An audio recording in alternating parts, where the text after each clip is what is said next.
The story begins with the vampire Lestat awakening from decades of slumber, stirred by the sounds of a hard rock band. Drawn to the music, he decides to re-enter the mortal world and pursues a career in music.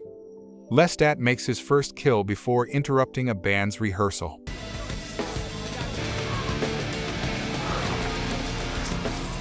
Initially, the band members laugh off Lestat's claim of being a vampire, but their skepticism vanishes when he demonstrates his superhuman abilities. Impressed, the band accepts Lestat as their lead singer, and they soon achieve international fame. In an interview, Lestat boldly reveals the existence of vampires to the world, challenging other vampires to stop hiding. However, the public dismisses his claim, assuming it's a stunt for attention and fame. Later that night, Lestat's servant, Roger, brings two girls to spend the night with his master. What starts as a playful evening takes a dark turn as Lestat's thirst for blood becomes uncontrollable. He teases the girls in his living room before eerily crawling on the walls and revealing his true intentions. Lestat then attacks the girls, who had only wanted to be close to their musical idol. Another individual captivated by Lestat and his music is Jesse Reeves, a researcher of the paranormal from the Talamasca. After hearing Lestat's new song on television, Jesse becomes intrigued by the lyrics, believing that Lestat might actually be a vampire. She shares her suspicions with her colleagues, suggesting that the lyrics could lead them to a vampire coven. Jesse's fascination with the paranormal stems from years of recurring nightmares and vivid dreams about her distant relatives and their connection to blood, which led her to her chosen field. Her relentless curiosity often puts her at odds with her superiors, who caution her against delving too deep. Jessie later confides in her mentor, David Talbot, who confirms her theory that Lestat is indeed a vampire. David has known about Lestat's existence for years and reveals Lestat's origins. He shows Jessie ancient paintings depicting men in black coats in the background, explaining that Lestat was made a vampire by someone named Marius. Jessie is skeptical at first, but David presents Lestat's original journal, which details his transformation, proving the truth of his story. Eagerly, Jessie reads the journal and discovers Lestat's first entry. In it, Lestat recounts how Marius brought him to a Mediterranean island in the winter of 1788 and turned him into a vampire after attacking him and sharing his blood. Marius then taught Lestat how to hunt and survive, including the importance of living discreetly, hidden from the human world.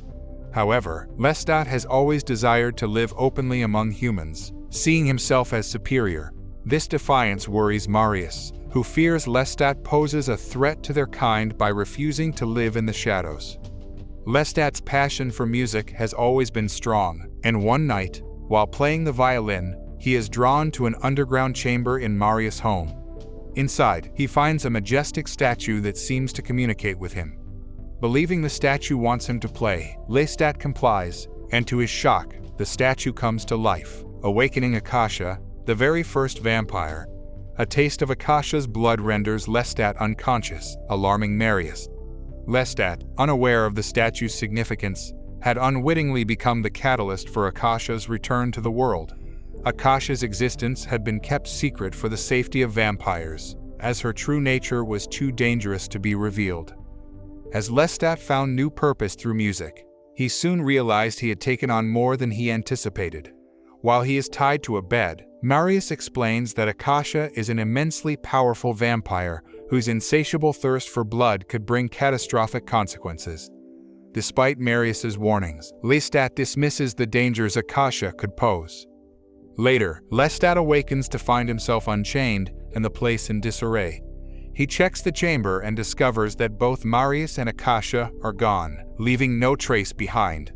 Alone and distraught, Lestat screams in agony, ending his journal on a sorrowful note. In the present, Jessie isn't satisfied with just Lestat's journal, so she decides to visit a vampire club. Once inside, she becomes uncomfortable when she witnesses a vampire preying on a man. At the bar, 3 vampires taunt her, catching Lestat's attention from afar. Feeling uneasy, Jessie tries to leave the club, but the 3 vampires block her path. Fortunately, Lestat intervenes just as one vampire is about to bite her neck. He fights off the three bloodthirsty creatures, quickly asserting his dominance and causing them to flee. Lestat confronts Jessie after overhearing her mention Marius. She reveals that she knows about Marius from Lestat's lost journal. As Lestat walks away, Jessie reminds him of the violin he once used to awaken Akasha. This enrages Lestat, and he flies off in a fit of anger. At home, Lestat unearths his infamous violin, but the painful memories it brings are too overwhelming for him to handle at the moment. Jessie's words have reopened old wounds, reminding him of the pain from Marius's sudden abandonment, which still haunts him.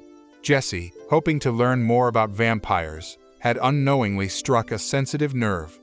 Despite the vicious vanity described in his journal, Jessie begins to see a different side of Lestat, recognizing the complexities of his character.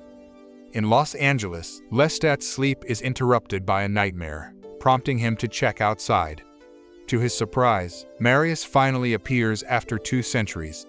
Marius warns Lestat about the dangers posed by other vampires and the risks associated with his public persona. He also informs Lestat that Akasha has awakened because of his new song and pleads with him to postpone his upcoming concert. Lestat, however, refuses. Meanwhile, Akasha arrives at the club in search of Lestat, but fails to find him. Instead, she makes a dramatic entrance, captivating everyone's attention before beginning her plan of destruction.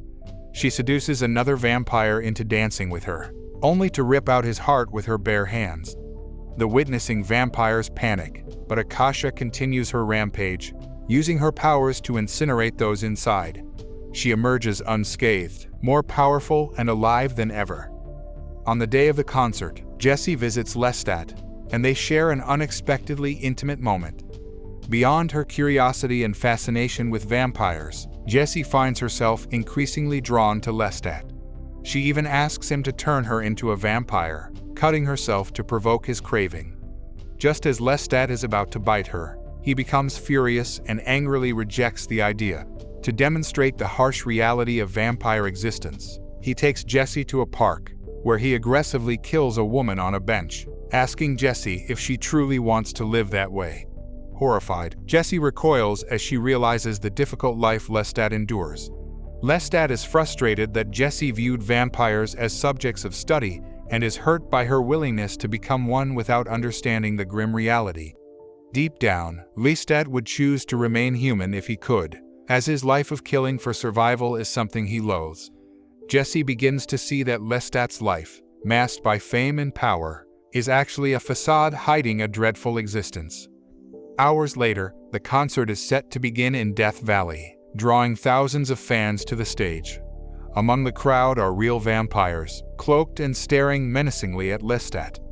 Despite the looming danger, Lestat is determined to perform for his fans. Watching from a distance are several ancient vampires, Maharet, Male, Kaiman, Pandora, and Armand, all keeping a close eye on Lestat. Not long after, several vampires launch an attack on Lestat during his concert, while the fans remain blissfully entertained, unaware of the real danger. Although Lestat manages to fend them off, he is quickly overwhelmed by their numbers. Just in time, Marius arrives to help, and Lestat thanks him with a smile. However, more vampires descend upon the stage.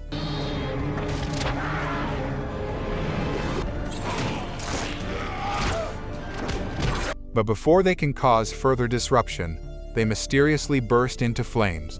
Suddenly, Akasha makes a dramatic entrance, emerging majestically from the stage, revealing her presence to the world and declaring her intent to rule. Meanwhile, Male approaches Jessie, and the two share a familiar, intense gaze. Before Lestat can end the concert, Akasha whisks him away to her home, where she declares him her king, and they become intimate. Completely captivated by Akasha, Lestat is unable to think clearly or question her intentions. At daybreak, Lestat is surprised to discover that sunlight no longer harms him. He steps outside and is horrified to find numerous corpses by the pool and on the beach, victims of Akasha's bloodlust.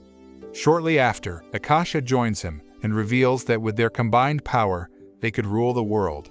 She explains that her powerful blood grants immunity to sunlight to anyone who drinks it. Despite witnessing her ruthlessness and disregard for human life, Lestat remains entranced by Akasha, unable to break free from her spell.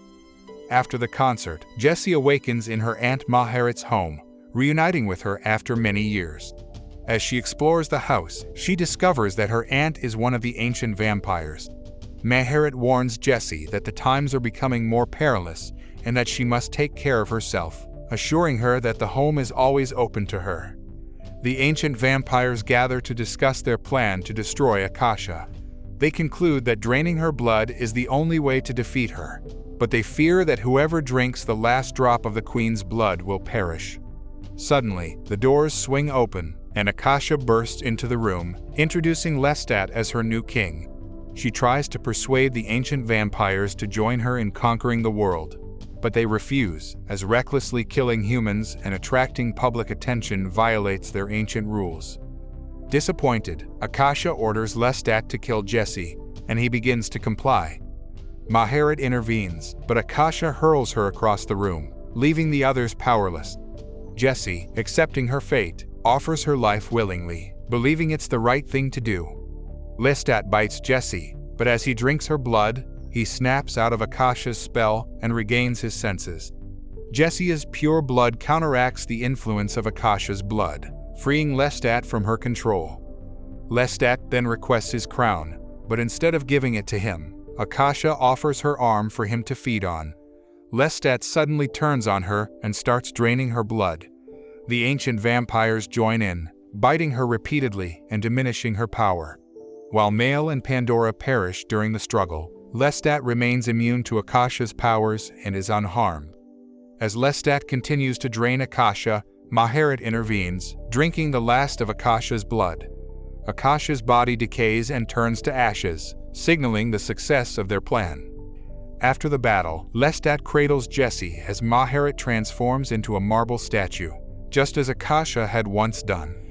Marius explains that Maharet is merely sleeping and has now become the new queen of the damned. To revive Jessie, Lestat bites his wrist, allowing her to drink his blood. Sometime later, Lestat and Jessie visit David in his study to return the journal. When David inquires about her experience, Jessie offers to make him a vampire, but he declines, saying he's too old for immortality. Jessie bids David farewell, and she walks with Lestat into the night, blending into the crowd. The future purpose of Lestat and Jessie in their immortal lives remains unclear.